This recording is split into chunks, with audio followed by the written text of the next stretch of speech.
Kabayan, kung mag-isa ka lang sa kabina mo, lalo na sa mga nasa barko, sa cruise ship, na masakit ang likod mo, so simple lang guys, para masahin natin yung likod natin.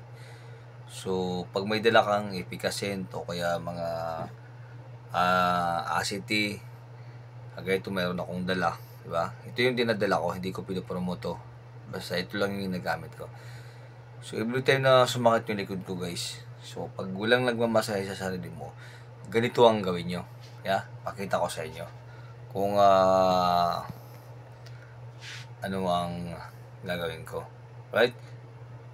So, ganito lang yan. Lagay ka lang dito, lagay mo sa hindi ganyan. Tapos, simulan mo na. Ganon. Diba? So, pag lalagyan mo siya uli. Yeah. Lalagyan mo siya uli ngayon. Yan. So, tama, oil.